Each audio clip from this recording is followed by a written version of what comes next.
absolute nature of all, and the wisdom of knowing all things.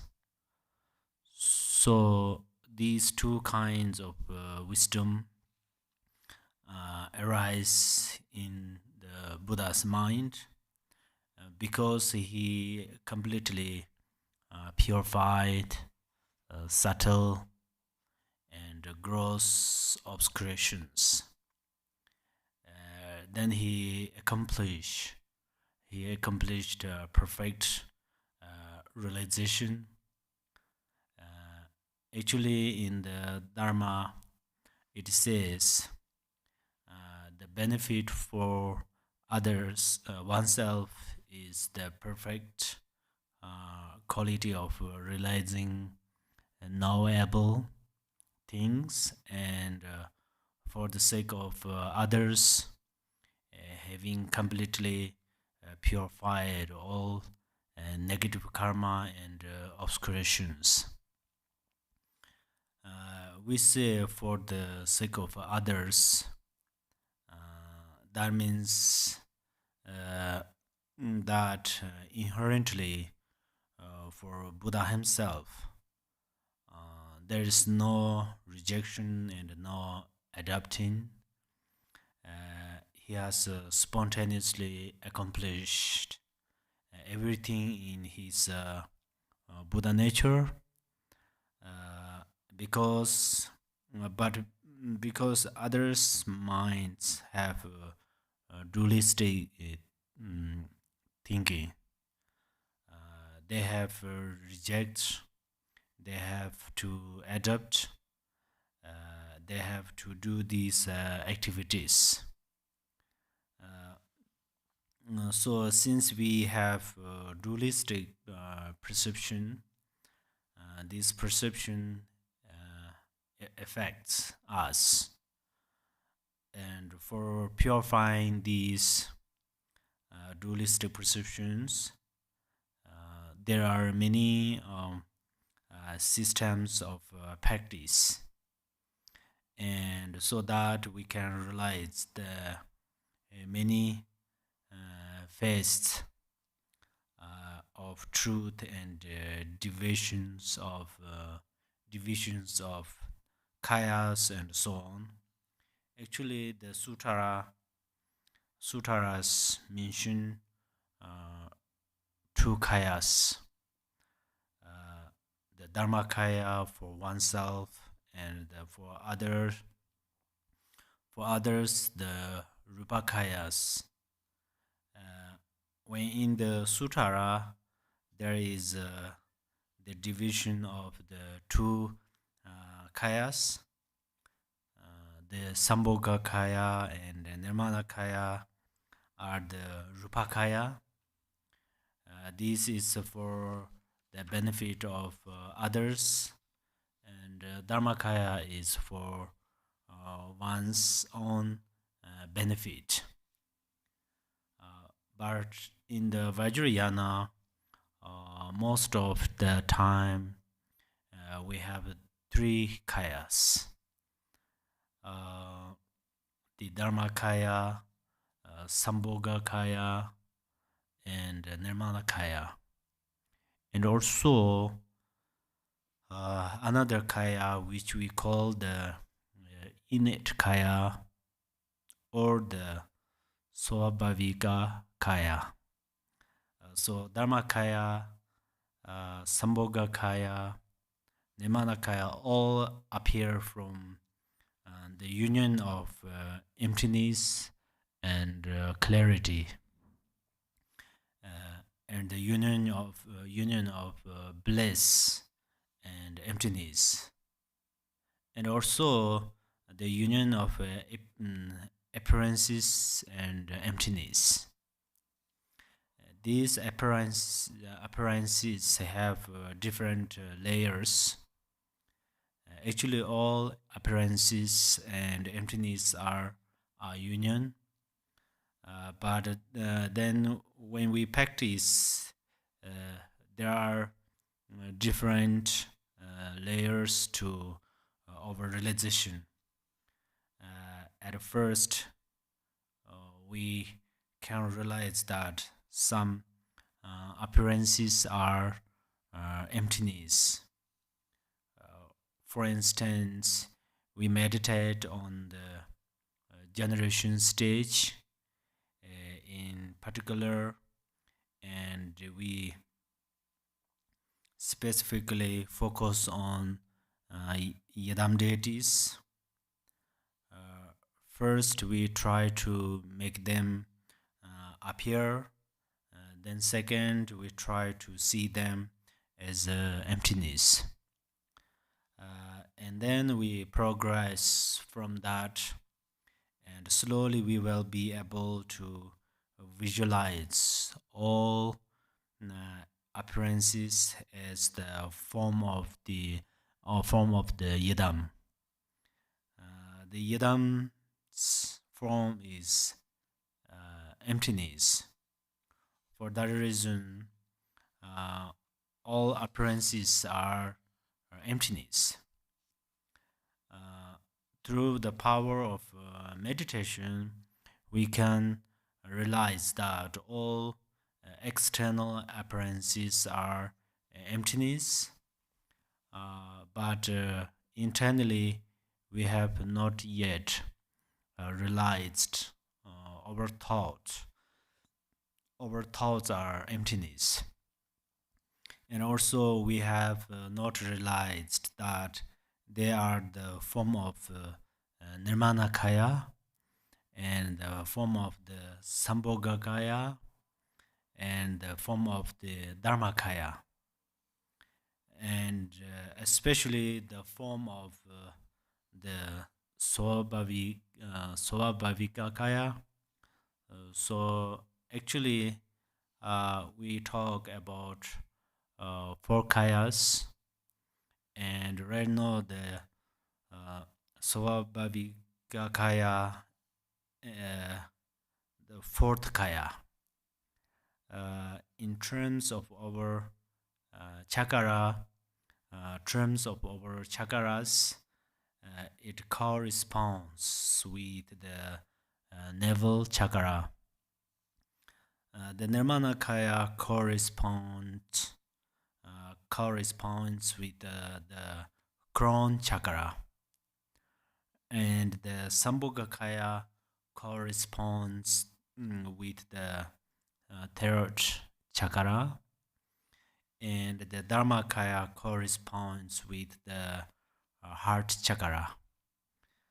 So the swabhavikakaya actually means the essence of the other three kayas. Also, it is the result of purifying obscurations. Actually, Buddha means having purified obscurations, non-virtue, uh, negative thoughts. In Tibetan, the word for the Buddha is Sangye. And Sang means to purify, and the Jie means increasing wisdom, or establishing attributes mm, attributes. Uh, just as clouds separate from the uh, uh, sky, the sun, uh,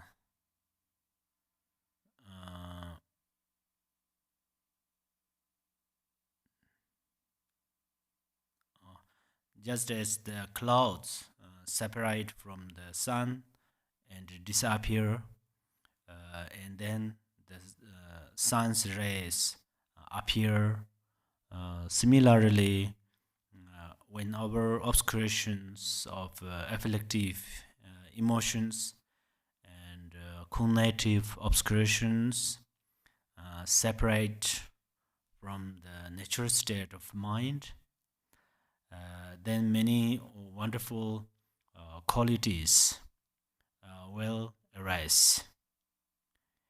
In the ornament of the sutaras, uh, it says if just one of the sun's ray appears, then all of the sun's rays will arise, will shine, right?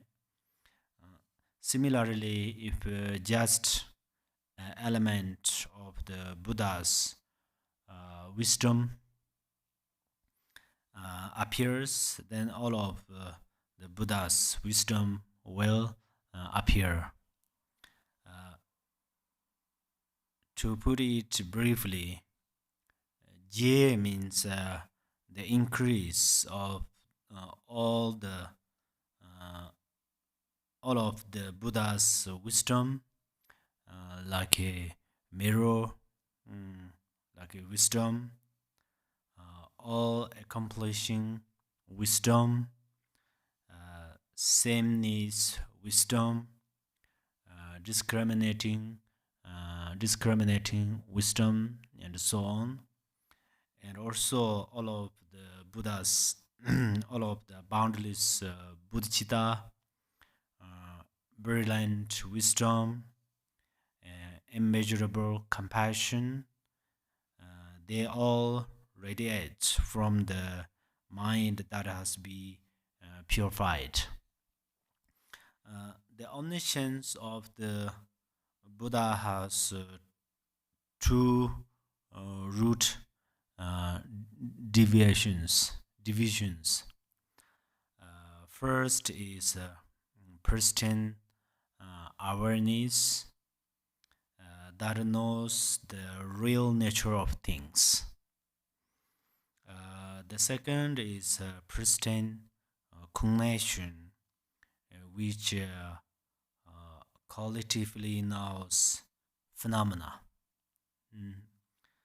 Uh,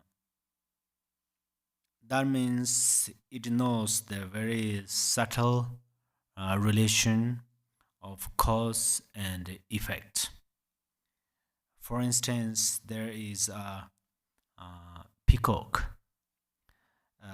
with beautiful feathers, and the Buddha knows each and every feather of the peacock's rainbow colors is related to what cause, and in relation to to time.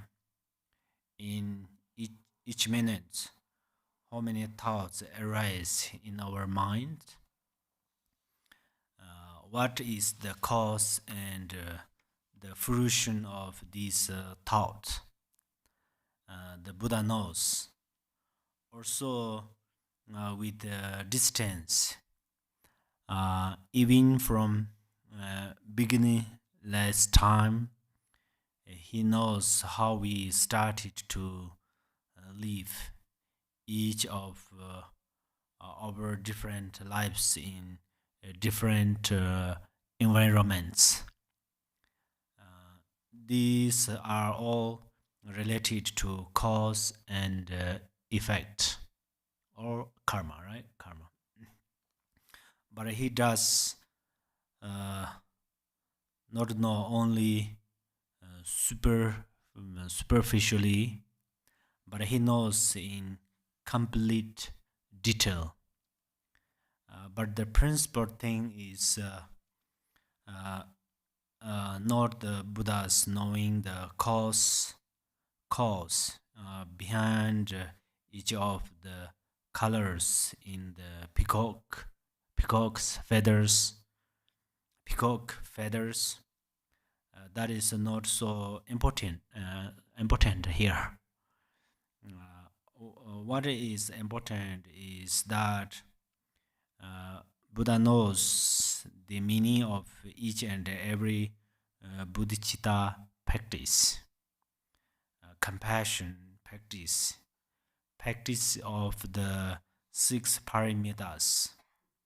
Each and every moment of meditation, shamatha, sana, development stage, and completion stage.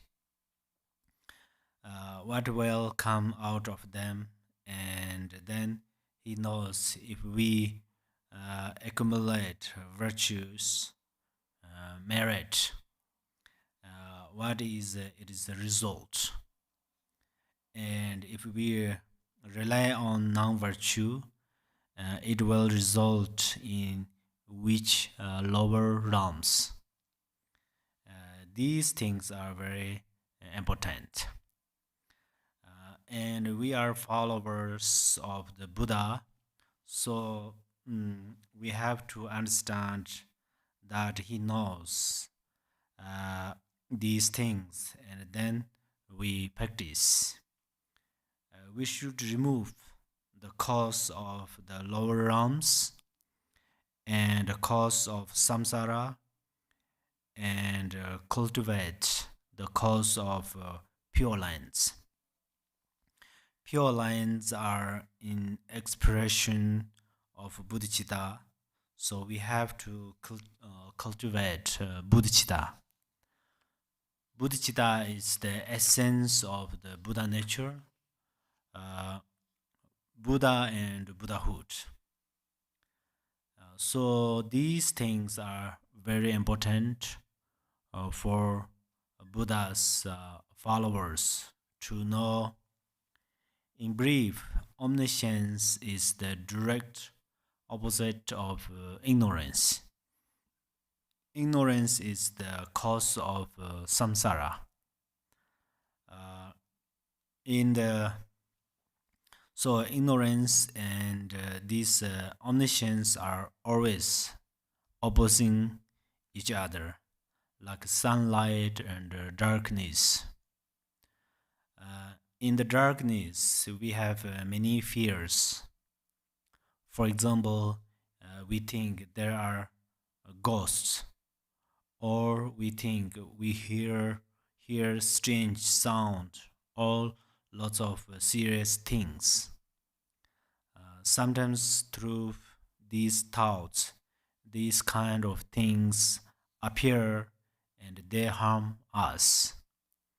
Similarly, we are deluded, and our delusion establishes samsara, which leads to even more deluded perception. We create deluded perception in this way, and then many illusory things appear and affect us negatively. That's why here we are talking about the kayas, because we are trying to become liberated from our delusion through attaining the kayas. So, in any case, the kayas are aspects of the Buddha, and when we talk about the Buddha, we have to know at least two qualities. One is Buddha's wisdom. As I mentioned, there are many explanations and categories of the Buddha's wisdom. Some of them we have already discussed, and some we can talk about more. As you well know, I have mentioned in this teaching series many ways to develop your wisdom. For example, right now, just in our body, from our crown to our feet, we feel we have a good idea of it. But then, as we have gone through these teachings, we have realized how many things we don't know about our own body. For example, how many breaths you take each hour, each day, each month, and each year, and for 100 years. And then how many hairs you have, and how many channels you have, and what are the chakras.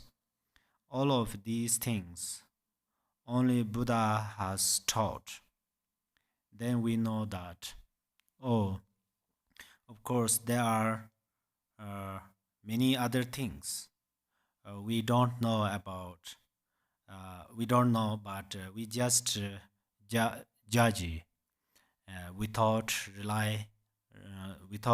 really knowing. For example, we don't know truly what is our own bodies. So then the main thing you have to know is how these things are related through cause and effect. And we have to know our karma. And then after we know our karma, we practice. We say, okay, if we create a good cause, then a good result will occur. And then we practice on this.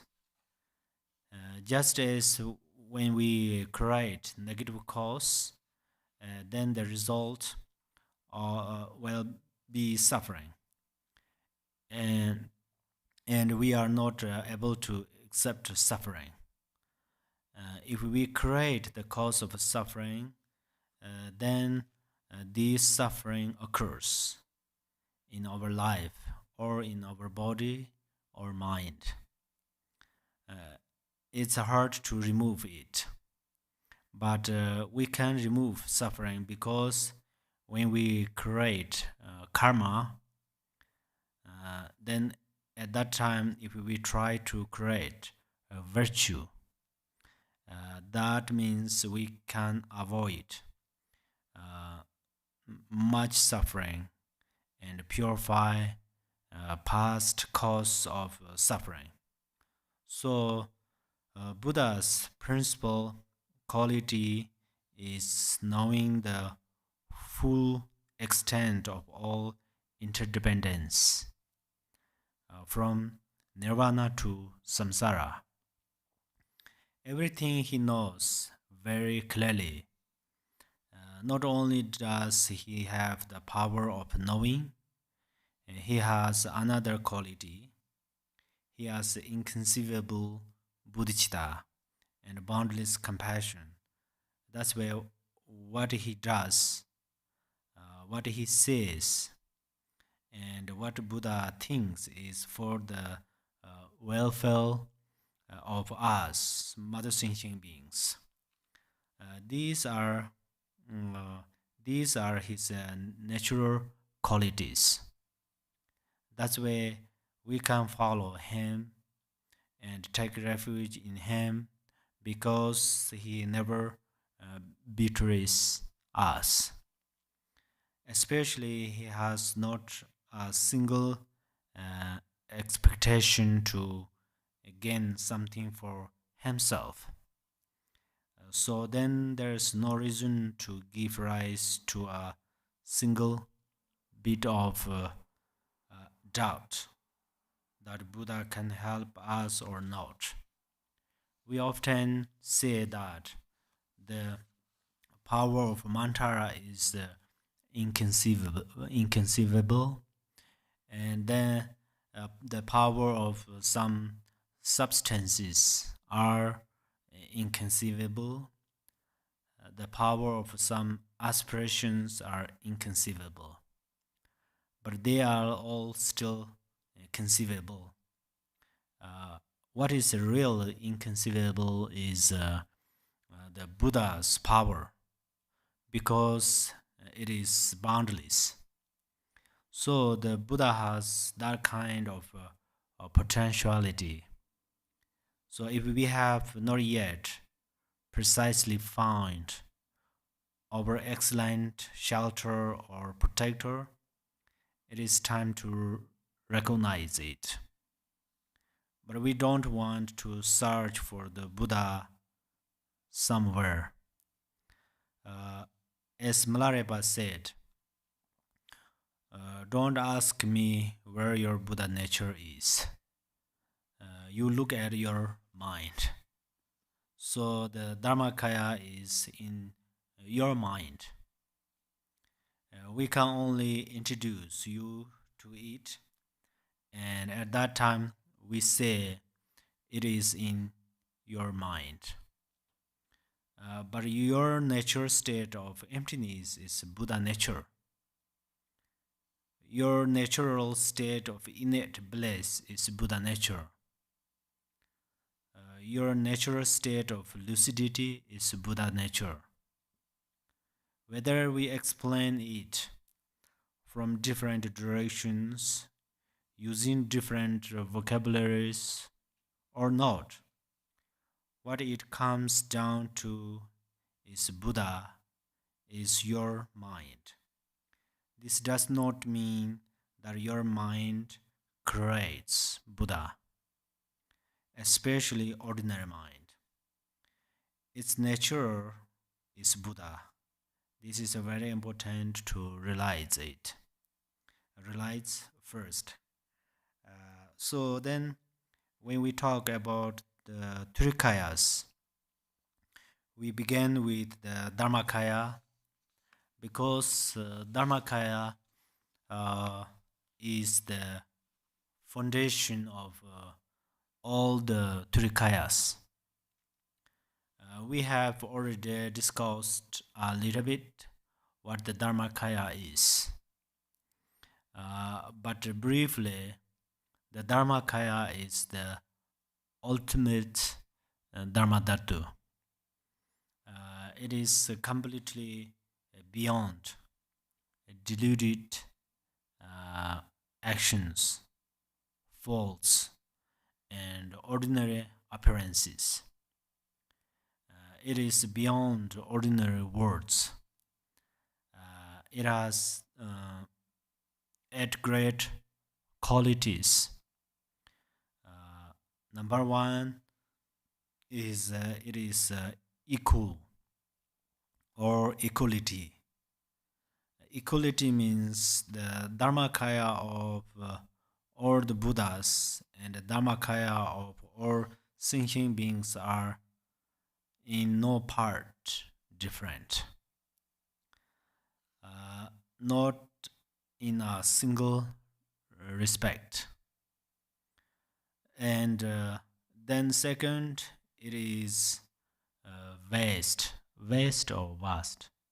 Vast, thank you. Because it is simplicity. It is liberated from ordinary thinking and ordinary speech. So that's why it is very vast. And then third, it is also uh, unconditioned. Uh, Conditioned things or composed things are simple and impermanent. But the Dharmakaya is beyond impermanence and ordinary permanence because it is unborn and deathless. It is beyond birth and death. Then fourth, it is also one. And this is really one. Uh, when we usually say one, it is not really one. Um, for example, we say there is only one pencil, but this is created by deluded perception because this pencil has a top and bottom and outside and inside. So there are many forms, many shapes, many colors gathered in this pencil. But the dharmakaya is beyond differences. Uh, it is the dharma dhatu. It is like a endless space. We cannot say of space that it has different forms and shapes and so on. And then fifth, it is excellent. This means it is beyond exaggeration, assumption, and negation or super uh, mm, imposition. The sixth, it is truly clean. Usually, if we say these clothes are clean or this glass is clean, but that is just what we see. Actually, there is a lot of subtle dirt or dust, dirt, right? Dirt and dust. So if we look at it from a distance, it looks clean. We look closer, more carefully, then we see some dirt. If we cannot see dirt through our eyes, and then if we look through a microscopy, we can see many particles on it. But in this case, clean does not mean just the presence of dirt or not.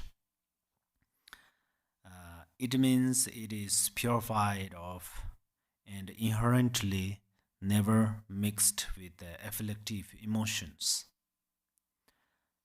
That's why it is clean and inherently it has never mixed with the cognitive obscurations. It's like the sun. The sun naturally n- never, right? Naturally never mixed clouds uh, and darkness. So the sun is naturally light, same like that. Uh, that's where the that is how it is clean. Uh, then seventh, it is lucidity. That means there are no thoughts. It is naturally luminosity, lucidity, clear light, and then uh, earth is that it has a quality. This quality is that uh, it naturally benefits others, naturally helps others, and it naturally brings peace, harmony, and relaxation, relaxation, uh, happiness, joy, and innate bliss. Uh,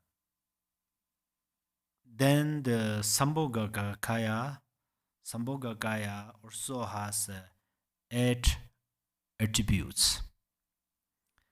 These are first the attributes of disciples. So these qualities, Sambhogakaya's qualities, are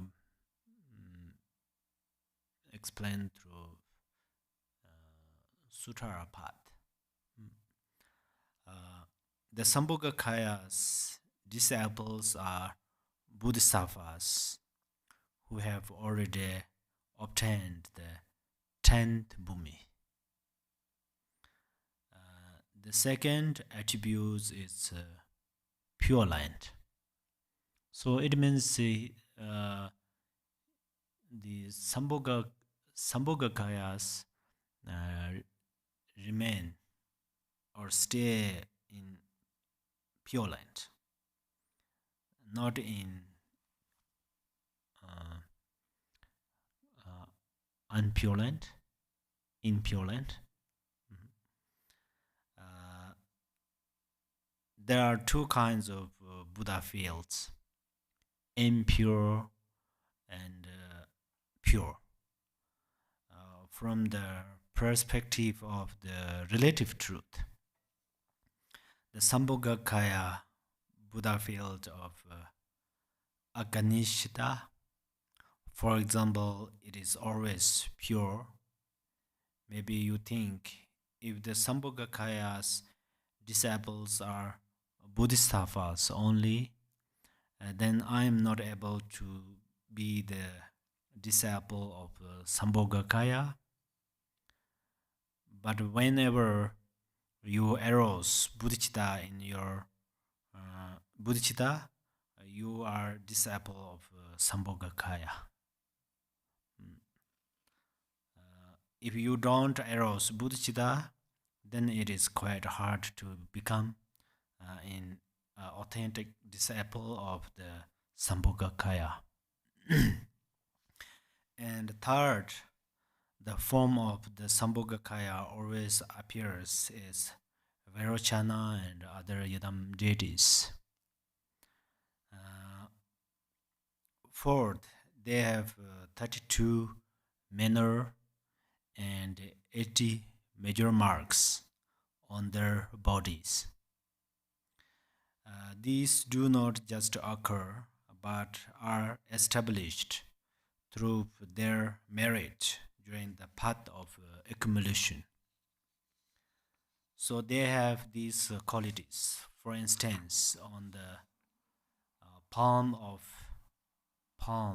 of each of their hands and the soles of their feet is the image of a dharma wheel. This is because on the path of accumulation they helped their gurus through their body, speech, and mind, and also they have other qualities. Fifth, dharma. Their dharma is always the teaching of the bodhisattvas. That means they basically teach the bodhisattvas, so their teaching is related to bodhisattvas. Sixth, their activity is that they foretell where the bodhisattvas will take rebirth and how they will benefit mother beings. For example, Lord Buddha said that 400 years after his parinirvana, Nagarjuna would come and benefit beings. And other Buddhas, this is the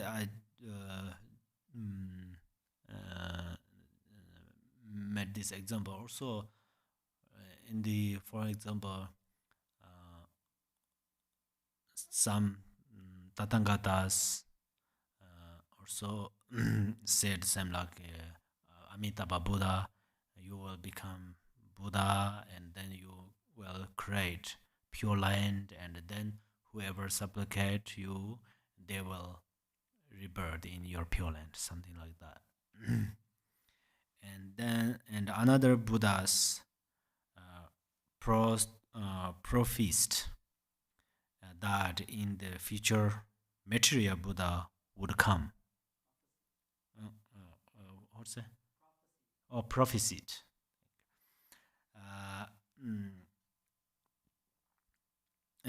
Seventh is that the sambhogakaya is spontaneously accomplished. That means that its activities flourish effortlessly. It is like wish fulfilling gem. Eighth, the sambhogakaya is devoid of self nature. It appears in different forms and accomplishes different activities.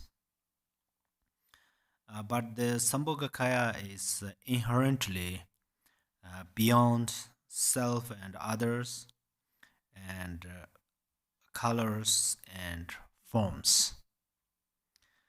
So the sambhogakaya manifestations not truly different. Among the eight attributes, I will give you some details about the 32 minor and 80 major marks on their bodies.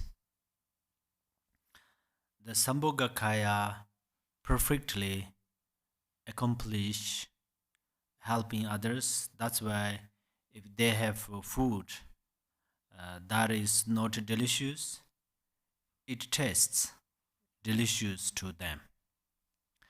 They always praised and respected others perfectly and talked about others' good qualities.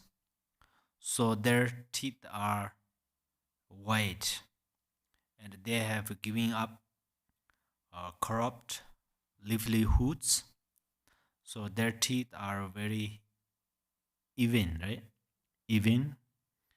And then for many eons, they have given up divisive speech. So they have 40 teeth. And also they give up afternoon food when they are during the accumulation path. So then they have this 40 teeth. We have only 32. They look upon mother thinking beings as mothers does their only child lovingly, carefully. That's where they have beautiful eyes. And also, when they look at others, they don't see them through anger or attachment or ignorance. Uh, they see them only through compassion and bodhicitta. That's where their eyebrows are very long and thick. uh, there are lots of qualities like this, but these are few examples. So another is, for example, that the channels of the mm, Sambhogakaya forms have not nodes. Nodes. That means they are liberated from afflictive emotions. Uh, their bodies are actually very clean, pure. This means their body, speech, and mind were kept pure during the path of accumulation. Their bodies are very pleasant, and that is because they keep a very gentle minds, compassionate and peaceful minds. And no matter what their age, they always look youthful. This is because when they taught the Dharma, people easily understood and they taught meaningfully. And then their bodies are very brilliant and beautiful. This is uh, due to having kept the conduct of their body, speech, and mind very nicely. Their lips are very soft and right. Soft lips good? Are you sure? Just kidding. Yes. Just I thought. Okay. Uh, mm, this comes from having understood that their external environment is like a reflection in the mirror, and also from having very gentle and lovely speech. Their tongues are very thin. That means they devote, devoted their speech to the Dharma qualities. Their voice is very sweet because they spoke gently and in a way that was beneficial to others. Their fans, right? Fans are wide and sharp. This is because they helped others overcome their afflictive emotions, and they taught the methods of the Dharma clearly. They have big eyes, and this is because they taught more Bodhisattva vehicle for others. They have thick hair, which means they purified the obscurations of the path of meditation and the path of seeing. Their hair is very dark, and that is because they gave up attachment to the object of the five faculties. Um, their mm,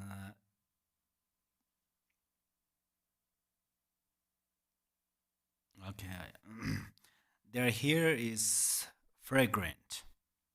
It has a good smell, and that is because they offered many flowers in front of statues and representations of Buddhas and Gurus and so on. And uh,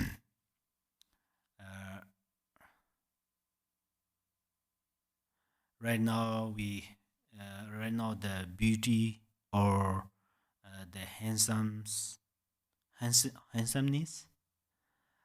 we strive for the uh, sambhogakaya possess perfectly more than what we can create superficially ourselves. That means this is because they accumulated merit on the path of accumulation, and then uh, their forms have these qualities. I have just given you a few examples. Another time in the future, we can learn about this in more detail. And then the nirmanakaya also has uh, eight attributes or qualities. The first is base. The base of the nirmanakaya is the dharmakaya. The dharmakaya does not become nirmanakaya. It is more like the clouds.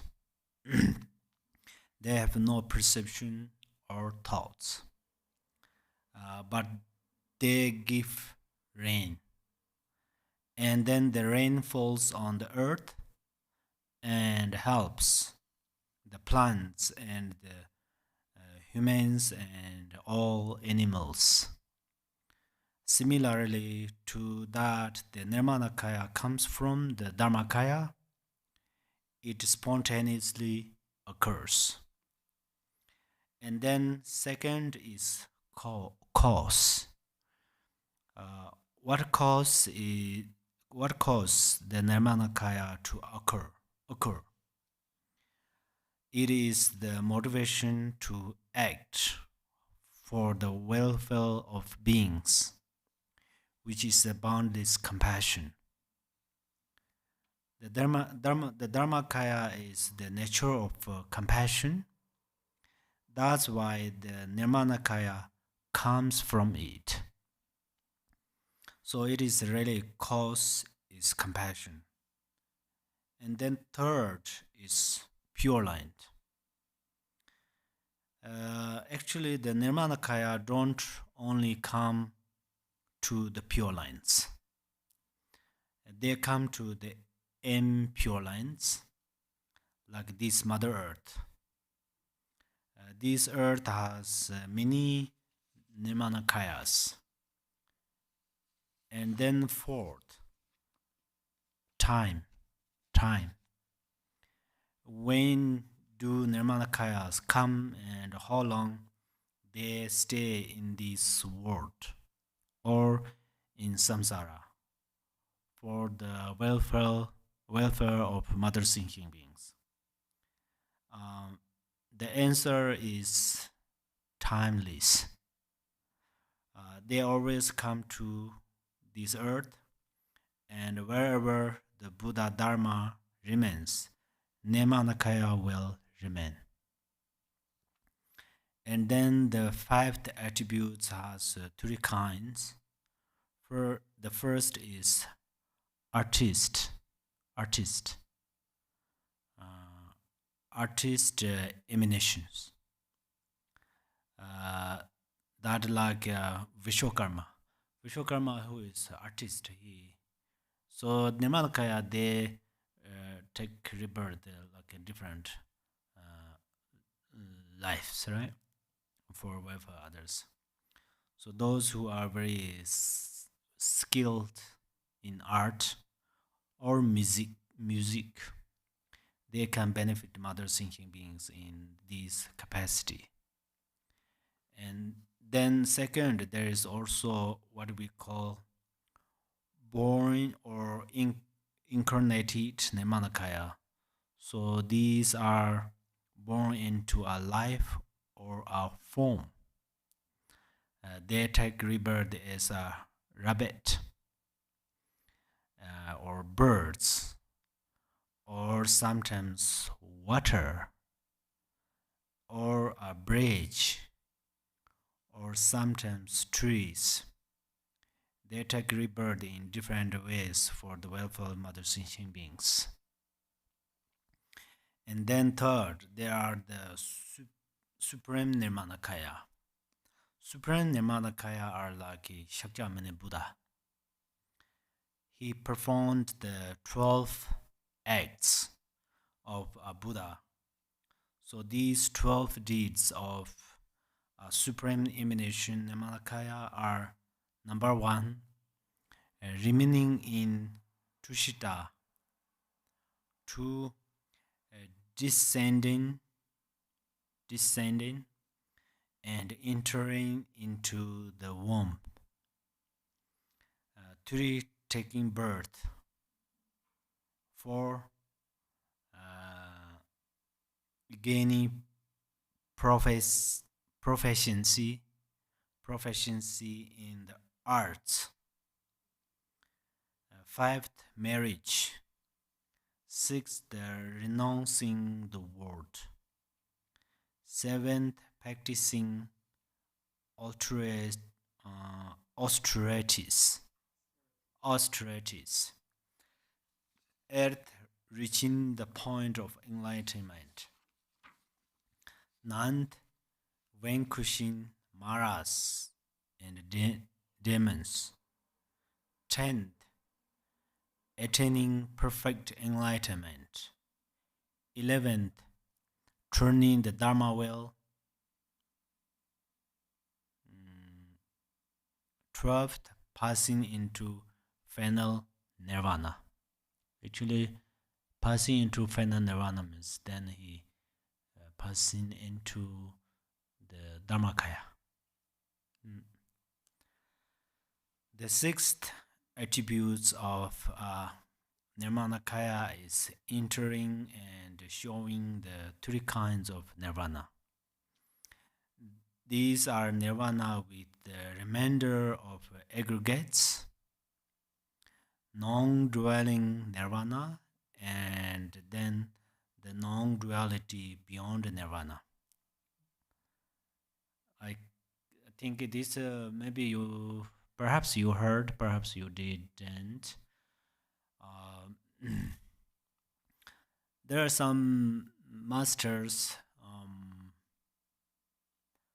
they pre-nirvana. So there's there are little different way to explanations. They all right actually. Some is about the body. Some explanation is related of body. Some explanations are related inside of um, the cognitive obscurations, imprinting of afflictive emotions. So if we say about the body, someone who uh, mm, uh, the passing into nirvana, uh, they left this body. Some mm, left only hair and nails, hairs and nails. That's all. Other body not live, and some leave all this body and their consciousness passing in the nirvana. So, but there are other ways to explanation. Now it's quite this part is easy for us. Uh, their actions through this way benefit others. Uh, the Buddha's teeth then established, consecrated in the stupa, and make how much benefit for practitioners, right?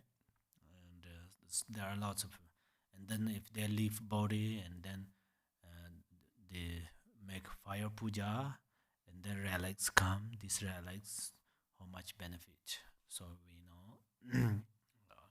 Or sometimes they completely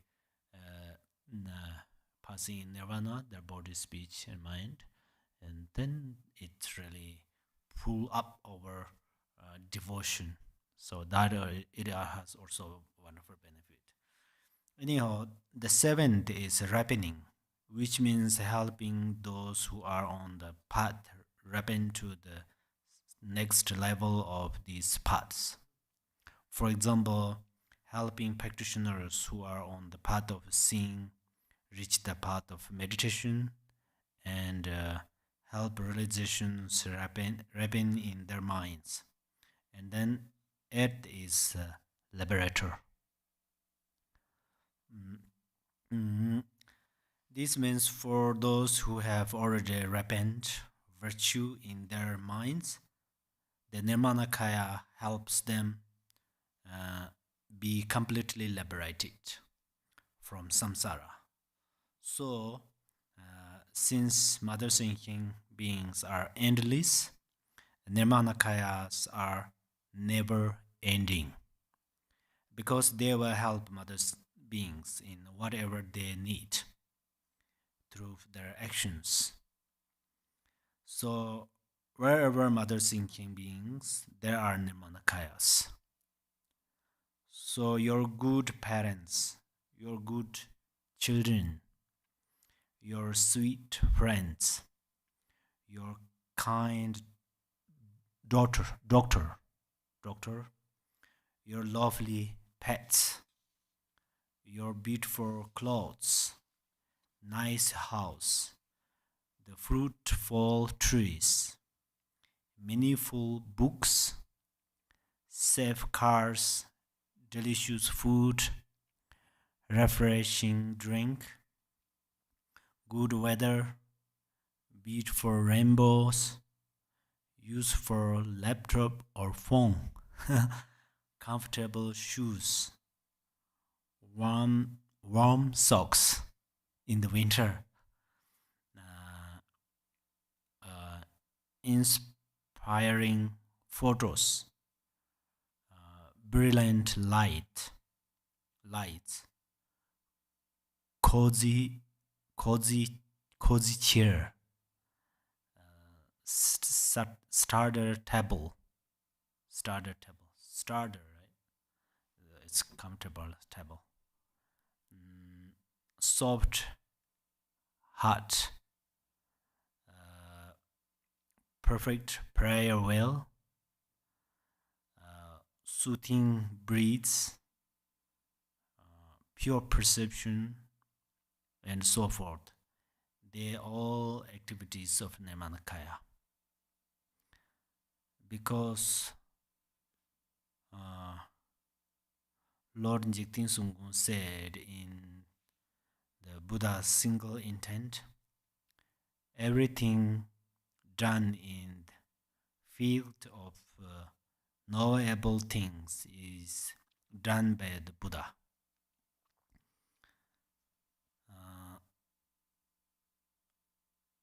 This is in the Sutara way. Also in the Vajrayana way, we say pure perception. So if you practice well like this in the Sutara way, whatever good things appears, you think, oh, this is nirmanakaya's activity. So then wherever you experience kind of good things, then suddenly you can remember nirmanakaya. So that's where then your mind is always in the nirmanakaya. And if you not forget nirmanakaya always protect you. And then in the Vajrayana, easily your pure perception will increase or arise. Then there are three special attributes or qualities of the kayas. First is the attributes of quality. That means all the Buddhas have dharmakaya equally, because they are not different in the dharmadhatu. From this dharmakaya, sambhogakaya radiate equally, and they all have the activities of nirmanakaya equally. The second special quality is they are all beyond permanence and impermanence equally, because on the ultimate level, in the dharma dhatu, there is no birth, no ceasing, no departure, and no arriving. And all the Buddhas have the merit or the power of the sambhogakaya, which means the activities of sambhogakaya never stop. And then sometimes nirmanakayas appear and then disappear, but often again appear. They are always appearing, but related to our karma, sometimes cannot see them. But then again, we are able to see them because they are continuously appearing. Then the third special quality is the quality of appearance. This means the dharmakaya of all the Buddhas is inherently incontaminated non-duality. It is inherently pure, clean, and lucidity, innate bliss. Afflictive emotions and cognitive emotions and karmic obscurations inherently cannot cover it. That's why the dharmakaya of the Buddha is always appearing. Appearing where? It is appearing in front of our primordial wisdom. When we increase our practice, then this primordial wisdom and the dharmakaya connect. So then it always appears to us. However, the dharmakaya, sambhogakaya, nirmanakaya, they are all in our mind. They are in our mind like milk. Milk has butter inherently within it. But if we are going to take butter from milk, we have to shake the milk. Otherwise, if we do nothing to the milk, butter does not appear. Also, after we take the butter from the milk, uh, if we boil this milk, then we can get cheese. But if we just leave it as cold milk, we cannot get cheese. Please come cheese. It will not come actually.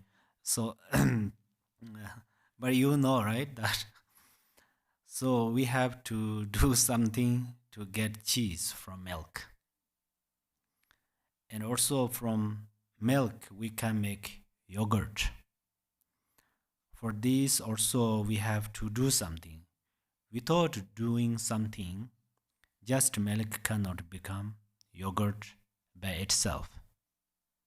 If it is become this, you're lucky. Similarly, dharmakaya, sambhogakaya, nirmanakaya are all in the mind. But if we don't meditate, reflect, and listen, then these three kayas cannot appear in our mind. Through our practice, reflection, and meditation,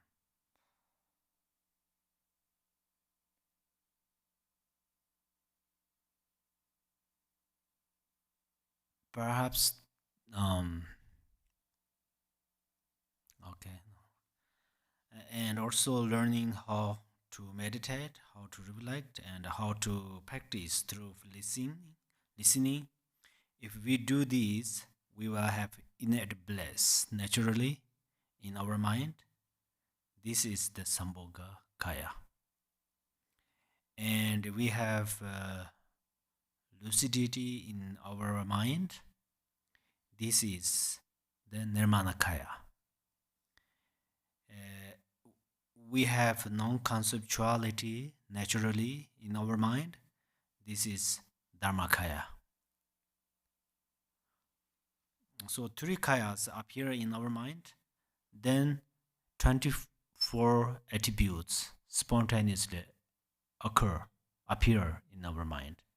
And then 80, the sambhogakaya's body has 32 major and 80 minor marks. They are accomplished spontaneously. So the mind of thousands of Buddhas and our minds same. We all have these three kayas in our mind. For example, Tibetan cows have milk. Female cows have milk. You can make butter, cheese, and yogurt from that milk. Also, here in Arizona, the cows, female cows, have milk. And we make butter, we can make yogurt, and we can make cheese. Just like that, we all have Buddha nature and we have to make that manifest.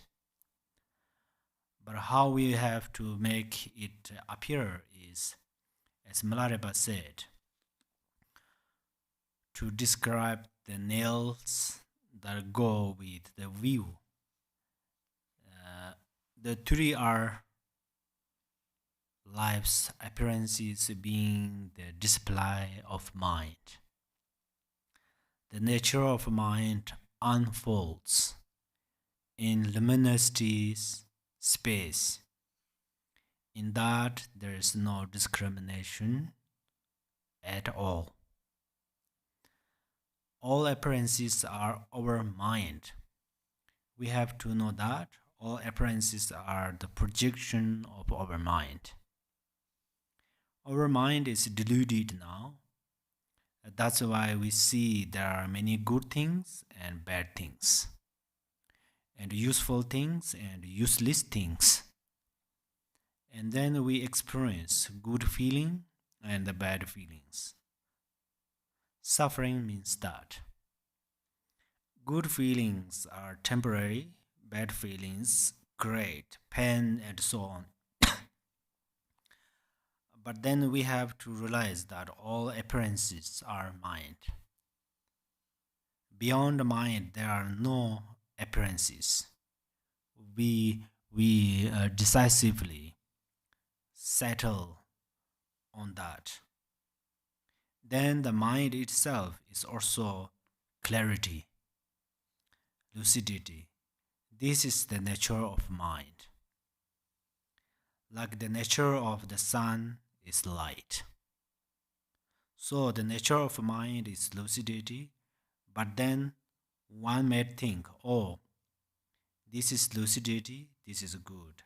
We should not perceive it that way because it is beyond uh, description and characterization. Characterization. So the nature of mind is that it is beyond description means it is ultimate view. And then as we meditate, as Milarepa said, to describe the nail of meditation, there the three are that thoughts in the being dharmakaya are free. Awareness is luminous and its depths are bliss. And resting without controversing, right? Contrivance is equipoise. So, what is the first nail of meditation? All thoughts are already liberated in the dharmakaya. We said that the ocean is tranquility, and the waves are movement. That is true in the relative truth. Still, we don't want to go directly to the ultimate truth, but we can analyze a little bit from that perspective. These waves are not different from the ocean. It's just that one is part of movement and the other one is relaxing. So thoughts and dharmakaya are actually the same. The essence of thoughts is dharmakaya, and also the second nail of meditation is that when we meditate and we have an experience of clarity because we meditate on the nature state of mind, we can experience or see this clarity light in our mind because mind can see itself. And at that time, it is not only clear, clarity light, just like a butter lamp, not only has light, it has warmth. Or the sun, it is light, but it has warmth. In the same way, innate bliss is also within this clarity light. We have to realize that, and then when we relax on this clarity and innate bliss, at that time our mind is spontaneously relaxed there. We don't want to do different things. We don't want to. We don't want to create anything. We relax on the natural state of mind spontaneously, and then the uh, three nails of conduct.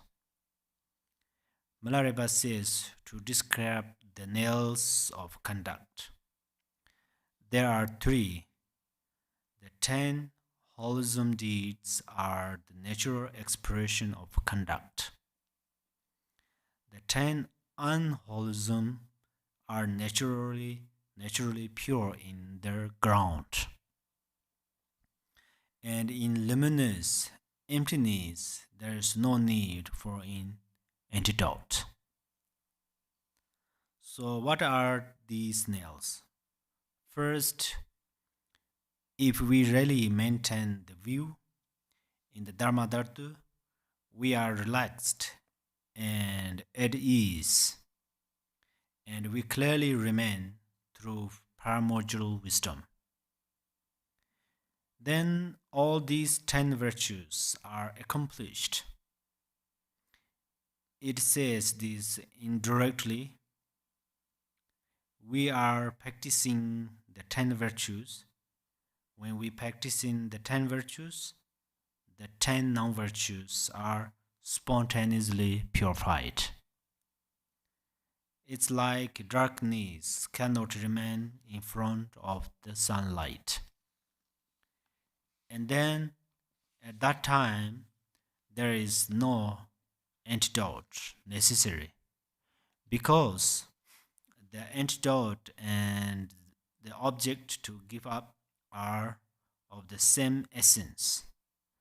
Uh, it's possible at this point, if we are not careful, we could make some mistakes. This means thinking, oh, then there is no need to practice, or there is no cause and effect because everything is spontaneously purified, or everything is permitted. Nothing is not allowed. That is not okay. You have to completely realize this state before you can be free of ordinary conception of karma, ordinary conceptions of karma. For example, peacock eat poisons. It peacocks eat poison, and it becomes the cause of the beautiful colors of their feathers. But if we eat poisons, then it becomes the cause of our life ending. So that's why when we eat poisons, we at least need the power of the peacock. If we have that, then we can eat poisons. And it becomes the cause of beauty. In any case, we have to overcome poisons. Then poisons cannot harm us. If poisons overpower us, that means we are not yet ready to take them. That's where the main view. Meditation and conduct include these three nails that Milarepa relate, relates. relates. Then all three kayas gather in the Buddha who has two perfect qualities, which are the quality of perfect freedom and the quality of ripening fruition. So the first has three divisions. These are the 10 powers, the 4 fearlessness, and the 18 unique qualities. So first, for example, if we discuss a few of these 10 powers, for example, Buddha knows that through virtue, happiness occurs. The power of bodhicitta can establish a pure light. Then, when this bodhicitta ripens, we will become enlightened. That means this ordinary consciousness will transform into Buddha. And also, according to karma, he knows clearly from which karma what result will occur. Not only in this life, but all our future lives. So, for example, if we instantaneously give rise to compassion, what result will happen? Buddha knows this. And right now in this world, there are countless mother sentient beings. Each and every sentient being's karma, the Buddha knows. That is the power of his realization. And then the four fearlessness. For example, one is that the Buddha is not scared to make a commitment. The commitment is to liberate all mother thinking beings from samsara. So he will accomplish this completely. He is never afraid, never upset, never breaks his commitment. And also, without Dharma knowledge, without qualities of practice, without realization, one will not be able to liberate all mother sentient beings. That's why, first, the Buddha himself has gathered all these qualities. So that's why Buddha is never afraid of accomplishing all of these qualities for himself. So he has made a fearless commitment to having all of these qualities. And then among his 18 special or unique qualities, we can mention a few. Number one, the actions of his body are unmistaken. Because all of his actions are for the welfare of mother sentient beings, and also his speech is noiseless. That doesn't mean he is always silent. It means that whatever he says benefits others. And then his mind never forgets benefiting mother thinking beings. He always maintains mindfulness for benefiting mother beings. He always remains in the mindfulness of this, never giving rise to a single thought of benefit for himself. Another thing is his diligence is unique. His wisdom is unique. His realization is unique. Now, for the second division of his qualities, the rapid fruition. Actually, we have already discussed that a little bit during that part about the qualities of the sambhogakaya. For example, his body is like when in the cloudless autumn sky. The moon appears very clear, fresh, clean, and lovely. Similarly, his body is very lovely. When he was accumulating merit, he practiced the six paramitas and so on. That's why his body has such a wonderful qualities. Anyhow, in the instructions of the Dzogpa Chimbo, it says, the self-arising wisdom body which is not arising from the mind. May I accomplish this ultimate Buddha of certainty. And in the space of Rigpa of wisdom and emptiness, all phenomena are equal as the single soul bindu. And in the nature of dismantling, uh, dismantling hope and fear of cyclic existence and enlightenment, may I hold invisible certainty of non-abiding dharmakaya. So dharmakaya is when we know the natural state of mind. That is the dharmakaya. The natural state of mind cannot be known through dualistic perception. But the natural state of mind is something we can also find in ordinary mind. We don't want to search for it beyond the ordinary mind. So, as it says in the Zoba Chimpo instruction about the view,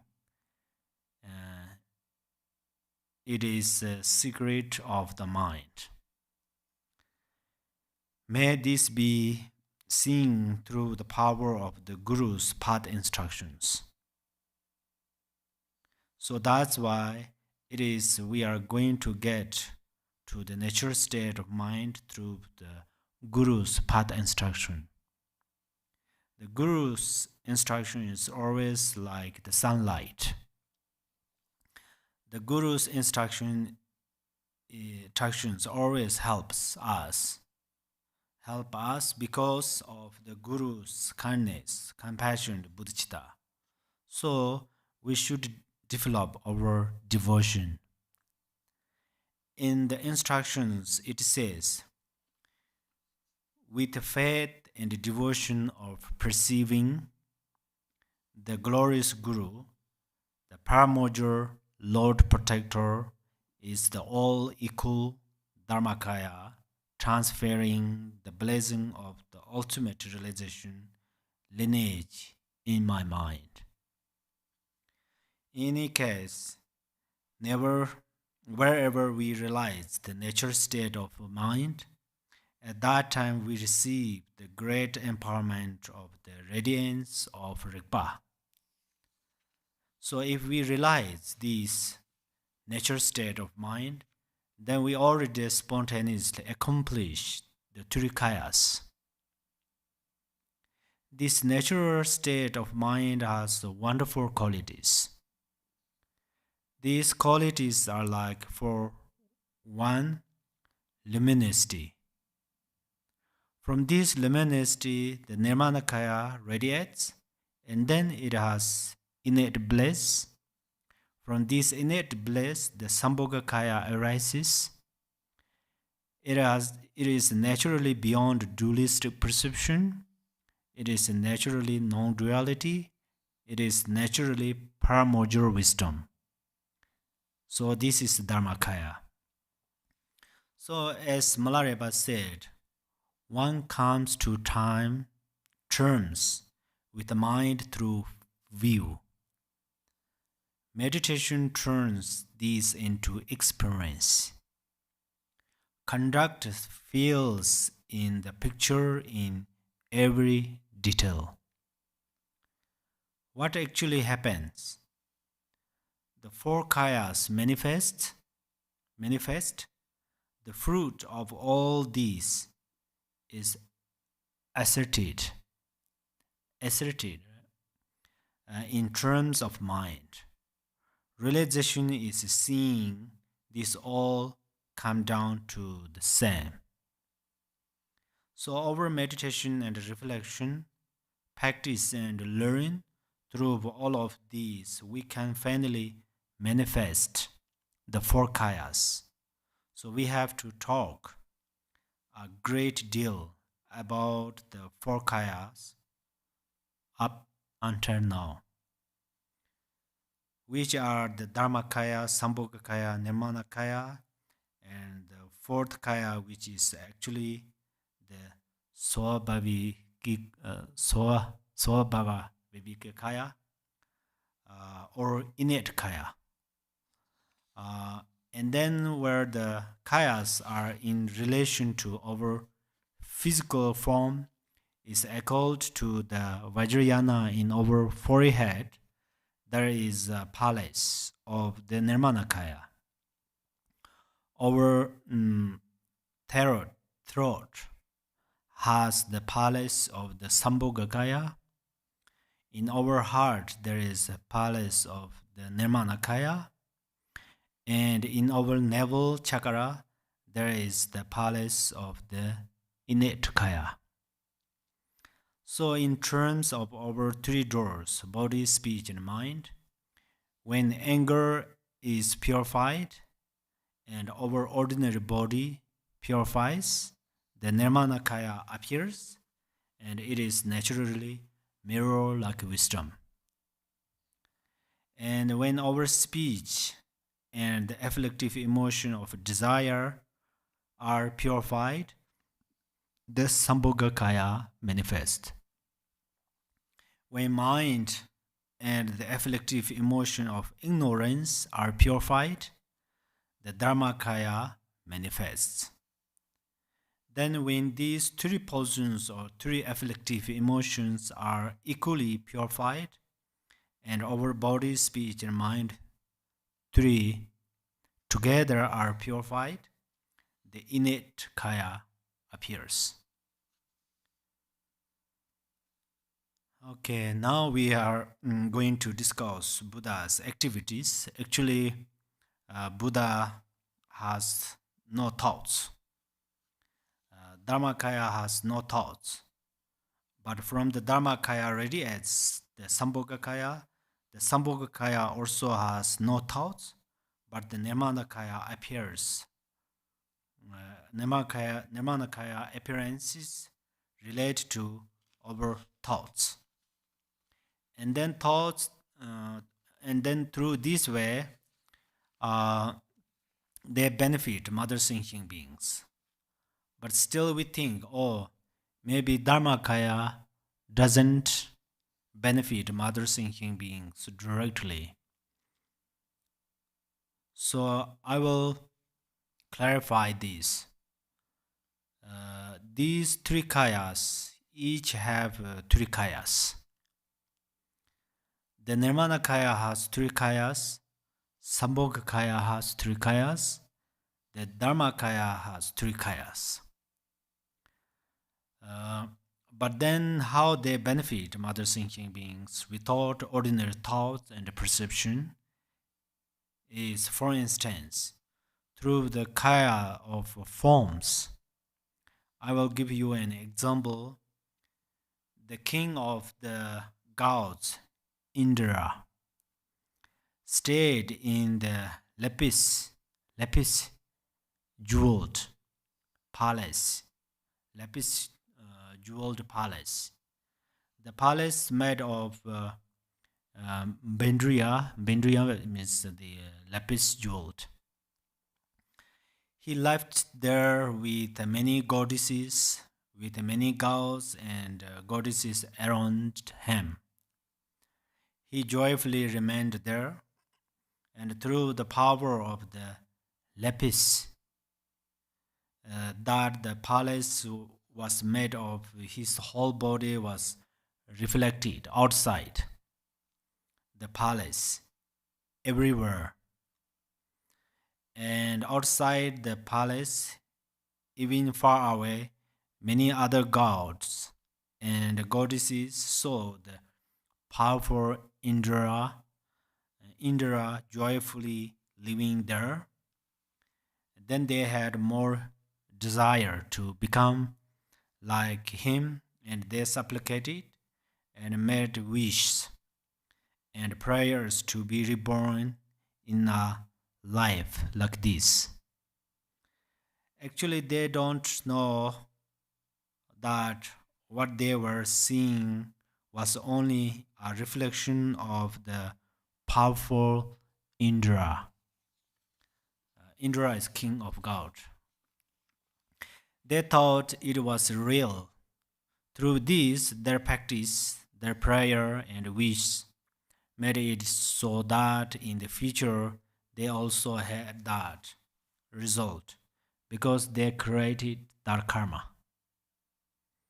So that is an illustration of how the forms of the three kayas benefit mother thinking beings, even without thought, without ordinary perception. How does their speech benefit mother thinking beings? This example is the gods. They have a special drum. They hang it at the top of their palace.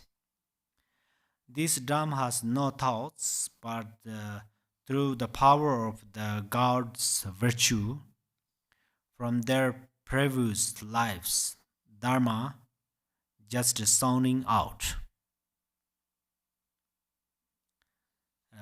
The drum resounds. The four dharma cells, which are all conditioned things, are impermanent. Everything that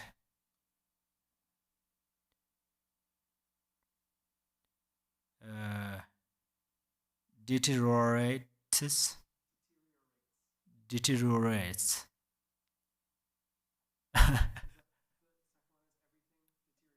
Yes. hmm Deteriorates, right? Uh, is suffering. Yeah. Nirvana is peace. All things are selflessness. They hear these four dharma cells. That's why they trust them and then they practice them as they hear through the drum. Similarly, the dharmakaya doesn't make an effort because it doesn't have ordinary perceptions and thoughts, but through Buddha's speech, it brings benefits to all mother sentient beings to liberate them from samsara. And then next is Buddha's mind, how it benefits. I will give you the example of clouds. During the summer, clouds themselves do not decide to gather in the sky, but through the power of the elements, they gather in the sky. And then they also don't have the intention to make rain.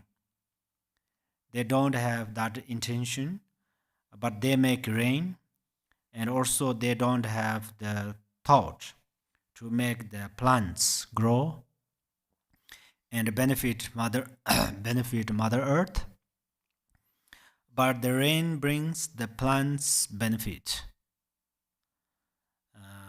Similarly, Buddha's heart's activity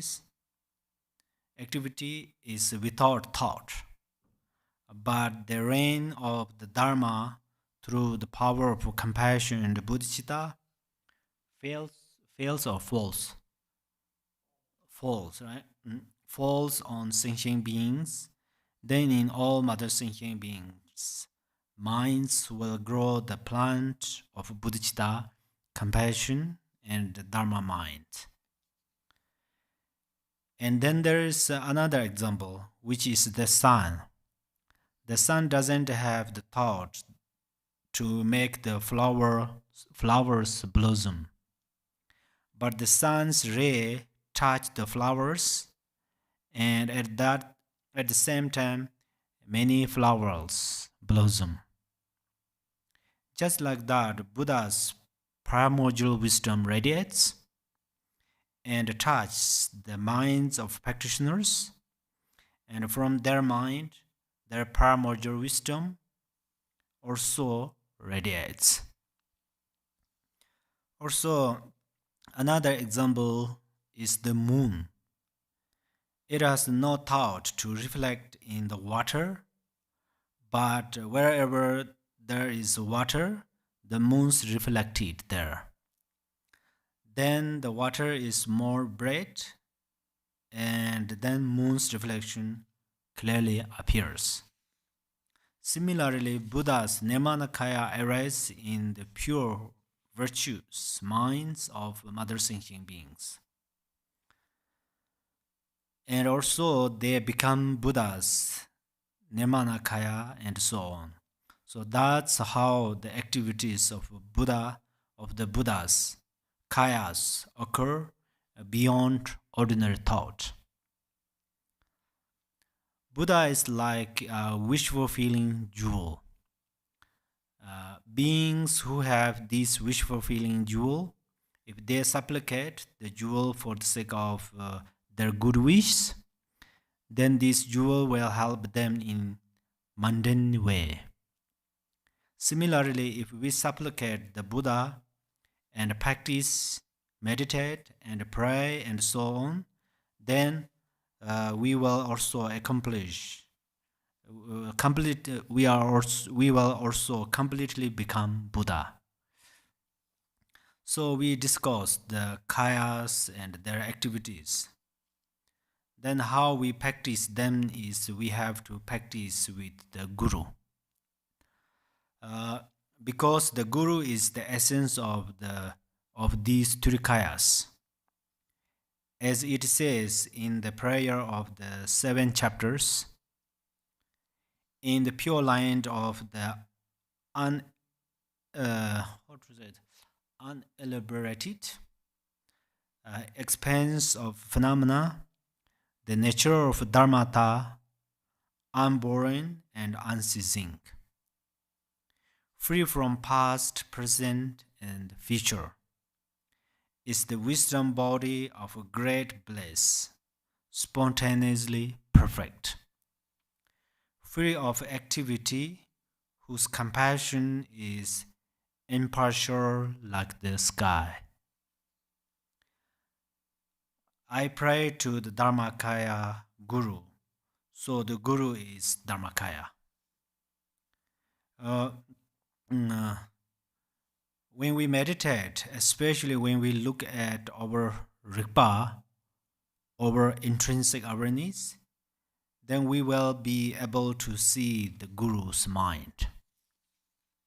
Of course, for practicing that, our devotion, diligence, and care in following path instructions are very important. Then the Guru's speech is sambhogakaya. It also says in prayer of the 7 chapters, in the pure light of spontaneously perfect great bliss, the enlightened form, speech, and mind, qualities and activities of the enlightened bodies of the Sungatas endowed with the 5 wisdoms, individually display the merit and dimensions of compassion to each being. I pray to the Sambhogakaya Guru. This Sambhogakaya actually appears when our speech is purified. All the Guru's speech and instructions are inherently purified. So the Guru's speech is sambhogakaya. And the Guru's body is nirmanakaya. So what the nirmanakaya it is says in the prayer of the 7 chapters. In this pure light of the world of endurance, out of great compassion, you come for the sake of beings, and to purify the benefit of sentient beings with the skills necessary to tame each and every one.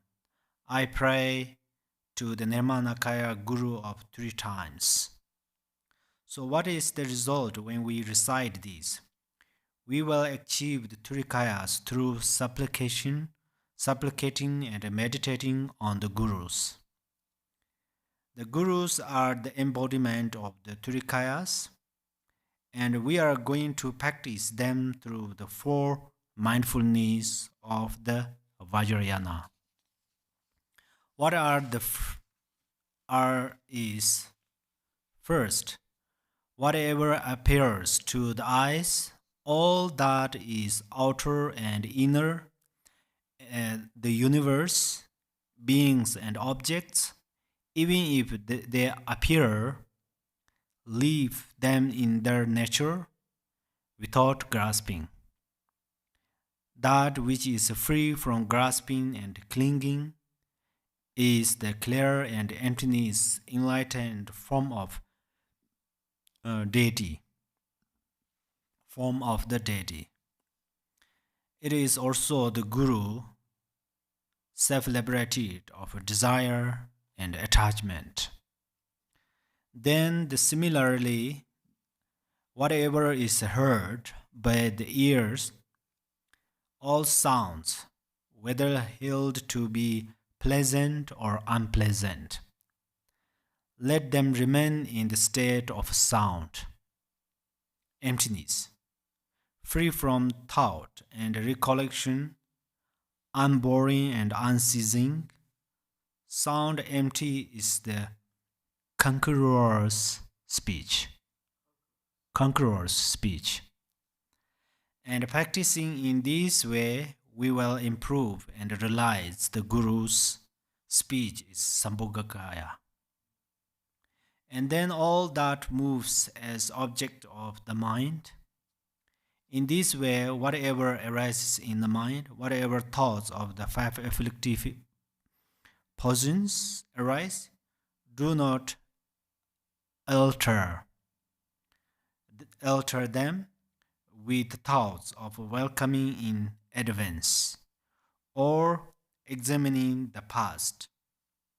Let them remain in their own state, liberating into dharmakaya. This is our naturally liberated awareness. We have to realize that, and then we will easily realize the Guru's mind is dharmakaya. Then the grasping at objects and appearances as outer is purified.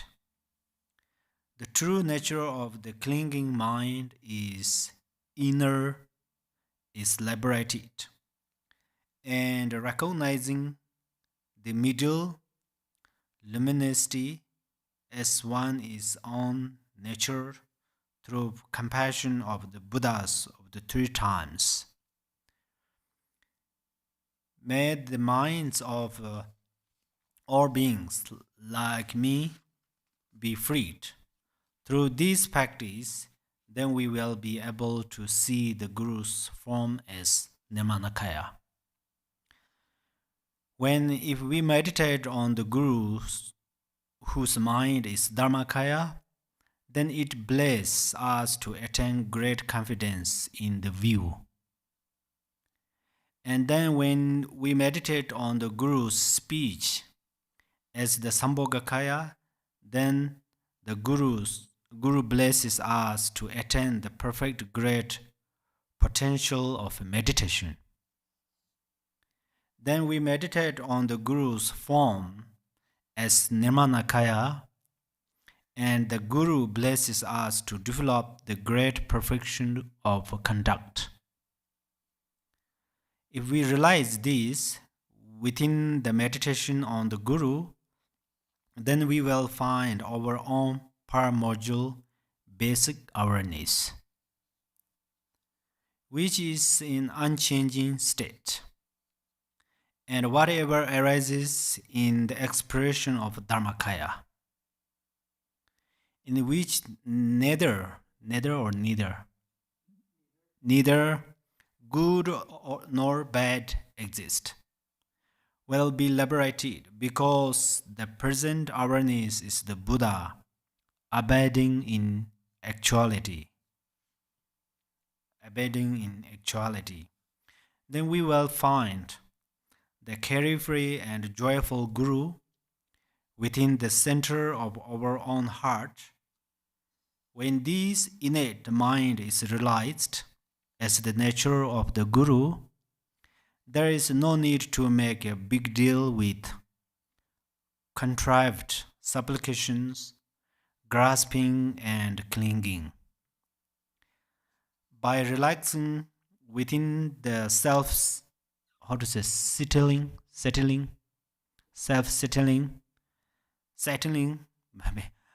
open space of uncontrived awareness, we will obtain the state wherein whatever arises is self liberated without fixation. Until now, we have discussed many aspects of the kayas. They are all found with our Guru. The Guru is indivisible from our intrinsic awareness, and when we see it, then we will able to know the kayas brilliantly radiant from within our own mind. Okay, so now we finished to teach on the four kayas, and thank you very much for listening. And it's really auspicious. We have discussed about kayas in this Sagadawa. Sagadawa is a very special month, and I explained about the four kayas. Hope you will understand clearly the power of your primordial wisdom. From my side, of course, it is possible.